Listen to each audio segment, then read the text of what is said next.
തദ്ദേശ തെരഞ്ഞെടുപ്പിന് രാഷ്ട്രീയ പാർട്ടികളൊക്കെ വളരെ സജീവമായി തന്നെ ഒരുങ്ങിക്കഴിഞ്ഞിരിക്കുന്നു. സീറ്റ് വിഭജനം, സ്ഥാനാർത്ഥി നിർണയം, അങ്ങനെ തിരക്കിട്ട പ്രക്രിയ നടക്കുമ്പോൾ മീഡിയ വണ്ണും ഇതിനൊപ്പം തന്നെ സഞ്ചരിക്കുകയാണ്. നേതാവ് നിലപാട് പരിപാടിയിൽ ഇന്ന് മീഡിയ വണ്ണൊപ്പം ചേരുന്നത് LDF കൺവീനർ ടി പി രാമകൃഷ്ണനാണ്.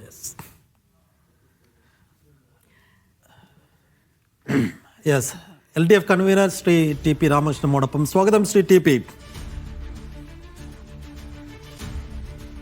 അതെ, നമസ്കാരം.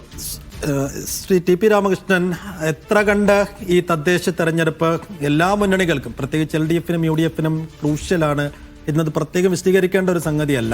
പ്രത്യേകിച്ചും നിയമസഭാ തെരഞ്ഞെടുപ്പിന്റെ മുന്നോടിയായുള്ള ഒരു സെമി ഫൈനൽ എന്ന് തന്നെയാണ് തദ്ദേശ തെരഞ്ഞെടുപ്പിനെ വിശേഷിപ്പിക്കുന്നത്. അപ്പോൾ മുൻപൊന്നുമില്ലാത്ത തരത്തിൽ എത്ര കണ്ട് വലിയ സന്നാഹങ്ങൾ, വലിയ തയ്യാറെടുപ്പുകൾ, മുന്നൊരുക്കങ്ങൾ ഇക്കുറി LDF ഈ തദ്ദേശ തെരഞ്ഞെടുപ്പിന് വേണ്ടി ചെയ്തിട്ടുണ്ട്. തയ്യാറെടുപ്പുകളൊക്കെ പൂർണ്ണമായി ഘട്ടത്തിലെന്ന് പറയാൻ കഴിയുമോ കൺവീനർക്ക്? ഇടതുപക്ഷ ജനാധിപത്യ മുന്നണി അതിന്റെ സംഘടനാപരമായ ഒരുക്കങ്ങൾ പൂർത്തിയായി കഴിഞ്ഞിട്ടുണ്ട്. കേരളത്തിലുടനീളം നല്ല ഐക്യത്തോടുകൂടി മുന്നോട്ട് പോകുന്ന സ്ഥിതിയാണ് ഇപ്പോൾ നിലവിലുള്ളത്.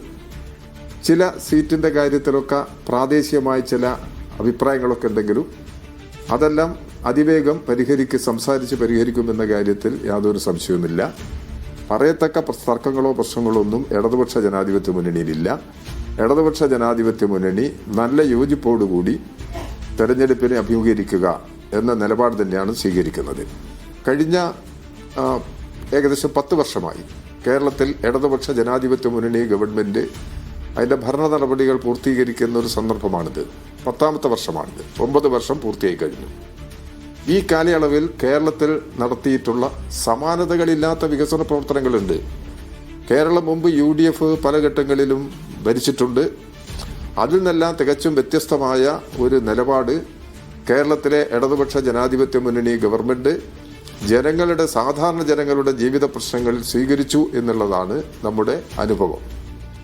ഇതിലെ വൻകിട വികസന പ്രവർത്തനങ്ങൾക്ക് ഗവൺമെന്റ് പ്രധാന പരിഗണന നൽകുന്നുണ്ട്. ദേശീയപാതാ വികസനം, തീരദേശപാത, മലയോര ഹൈവേ, വിമാനത്താവളങ്ങൾ, വൈദ്യുതി നിലയങ്ങൾ, ഈ മേഖലകളിലെല്ലാം പശ്ചാത്തല സൗകര്യങ്ങൾ ഒരുക്കുന്നതിന് വേണ്ടി പരമാവധി ശ്രദ്ധ ഇടതുപക്ഷ ജനാധിപത്യ മുന്നണി ഗവൺമെന്റ് കേന്ദ്രീകരിച്ചിട്ടുണ്ട്. ഇത് കേരളത്തിന്റെ ഭാവിക്ക് അനിവാര്യമാണ്.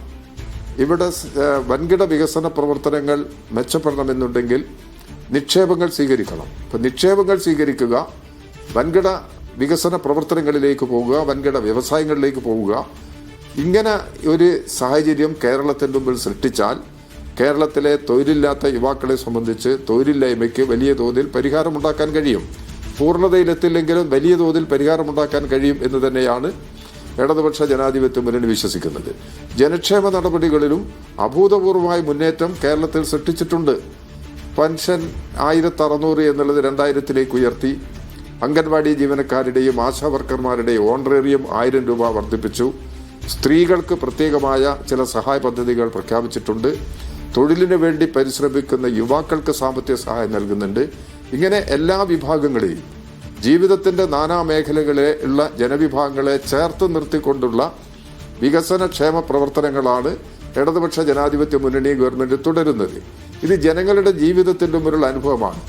ആരെന്ത് ആക്ഷേപങ്ങളും ആരോപണങ്ങളും ഉന്നയിച്ചു കഴിഞ്ഞാലും ഇവിടെ ജനങ്ങളുടെ ജീവിതത്തിൽ നേരിട്ട് അനുഭവപ്പെടുന്ന കാര്യങ്ങളാണ് ഇതെല്ലാം.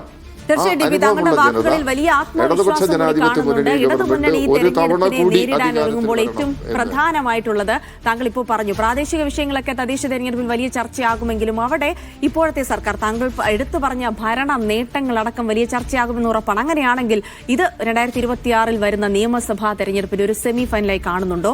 ഇപ്പോഴുള്ള, അതായത് 2ാം പിണറായി സർക്കാരിന്റെ അടക്കം ഭരണ നേട്ടങ്ങളുടെ ഒരു വിലയിരുത്തലായി കാണാമോ?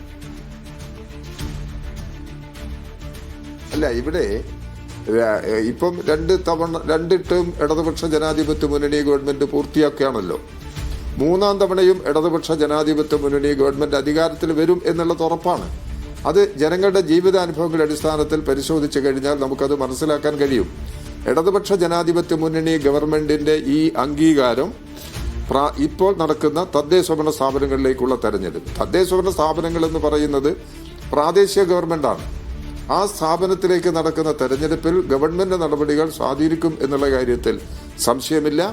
ഇവിടെ പിന്നെ തദ്ദേശ സ്വയംഭരണ സ്ഥാപനങ്ങൾ, ഗവൺമെന്റ്, ഇത് എല്ലാം ചേർന്നുകൊണ്ടുള്ള ഒരു വികസന മുന്നേറ്റമാണ് ഈ കേരളത്തിന്റെ യഥാർത്ഥ മുഖം. അതുകൊണ്ട് തീർച്ചയായിട്ടും ഗവൺമെന്റിന്റെ എല്ലാ നേട്ടങ്ങളും ഈ പ്രാദേശിക തെരഞ്ഞെടുപ്പിൽ അത് പ്രതിഫലിക്കും.